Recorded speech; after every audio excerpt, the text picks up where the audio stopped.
Você que é mulher já foi assediada sexualmente enquanto trabalha? Muitas profissionais já passaram por essa situação.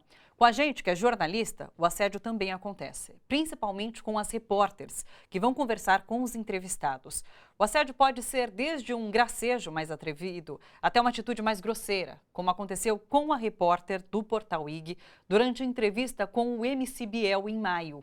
No meio da conversa, se referindo ao ato sexual, Biel falou para a jornalista: "Se te pego, eu te quebro no meio. Você não pode falar nada." Em outro momento, ainda disse que daria um desconto à jornalista porque ela é gostosinha. O pior de tudo é que 2 semanas depois de revelar o assédio, a jornalista foi demitida. Para discutir essa questão de assédio, o sindicato, a gente traz aqui no estúdio a diretora do Sindicato dos Jornalistas do Estado de São Paulo e do Centro de Estudos do Barão Itararé. Eles realizam amanhã um debate e a gente está com a Priscila aqui para falar sobre esse assunto. Seja bem-vinda, Priscila. Boa noite.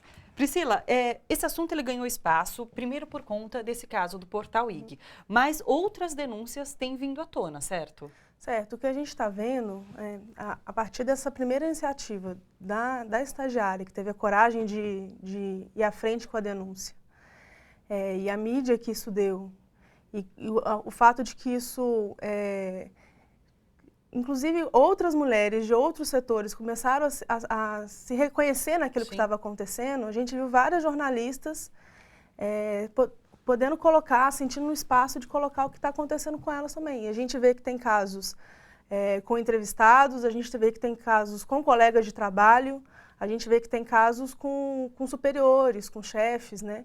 Que é o mais comum nas empresas em geral. A gente sabe que que as mulheres em geral sofrem muito assédio sexual, sofrem um assédio moral também, mais do que os homens, mas o assédio sexual ele é praticamente todo sobre as mulheres.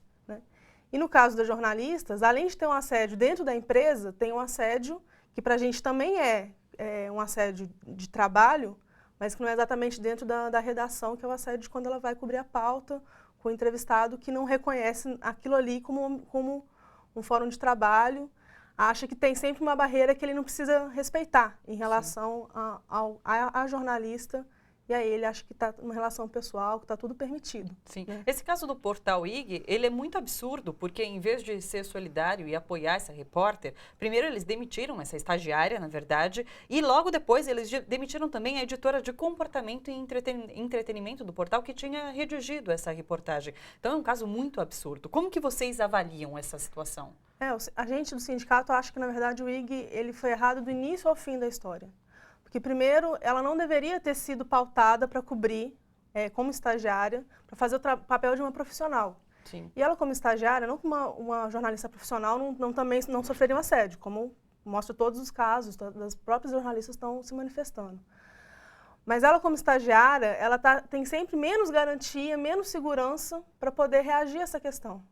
Então, já foi errado que ela não deveria nem ter sido exposta a essa situação sem ter um acompanhamento profissional, né? Como uma estagiária deve ter. E daí, o fato dela ter, primeiro, demitido a menina que se recusou, né, a jovem, que se recusou a ceder, ou seja, que ela não só teve coragem de denunciar, mas ela se manteve firme, né? E depois ter demitido a jornalista, né, a editora, que, na nossa opinião, estava divulgando informação de interesse social, é como se fosse uma nova forma de dizer que as vítimas precisam realmente ficar quietas, ficar no seu canto, não se manifestar, porque o pior vai ser sempre pro lado delas. Né? Não sei se ficou claro, mas essa jornalista, a editora, ela escreveu a reportagem sobre o assédio, ela fez essa denúncia. Foi ela quem publicou todas as informações sobre como, né, inclusive entrevistando a estagiária, explicando por que ela tinha passado, né? Claro. E, inclusive, vocês realizam amanhã um debate e o tema é Jornalistas contra o Assédio, mexeu com todas, que é inspirado em uma campanha que está circulando nas redes sociais com depoimentos de jornalistas. A gente tem essa campanha, a gente vai assistir agora um trechinho desse vídeo. Umas matérias mais light, de comportamento, de previsão do tempo, de bichinhos. E os homens faziam as matérias mais aprofundadas, de política e de economia. Você é mulher. não tem medo de fazer esse tipo de reportagem?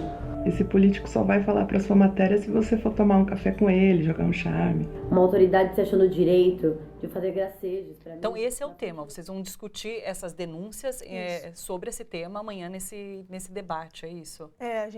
O sindicato está se abrindo para essas mulheres que estão já discutindo isso. A gente acha que no sindicato também é um espaço para discutir essa questão. Claro. E, inclusive, estamos discutindo algumas propostas de mobilização que a gente amanhã no debate vai ver com o conjunto das jornalistas o que a gente pode tomar como uma medida concreta em relação a isso, né? E como que é a atuação do sindicato quando existe uma denúncia? A jornalista que sofrer algum tipo de assédio, o que ela tem que fazer? A gente orienta, na verdade, que, em primeiro lugar, entre em contato com o sindicato, porque cada caso é um caso, né? Então, por exemplo, nesse caso do IG, o nosso jurídico está em contato, estudando o que é possível fazer, mas a primeira medida é não deixar de denunciar e também tentar, na medida do possível, sempre se proteger, e o sindicato, no caso, estaria à disposição para fazer isso. Mas a própria jornalista, ela na medida do possível, pode tentar documentar o que aconteceu, né, para ter uma prova em relação a isso, para poder ir à frente em relação a isso. E ver até onde legalmente cada caso a gente consegue avançar. Sim, mas né? procurar para denunciar. Procurar para denunciar. Então, sempre tem um caminho legal, mas nem sempre esse caminho legal vai dar em alguma coisa como a gente defende que dê. Claro, mas é importante contar e isso se tornar público. Exatamente. Né? Muito obrigada, Priscila, pela sua participação. Boa sorte amanhã. Obrigada.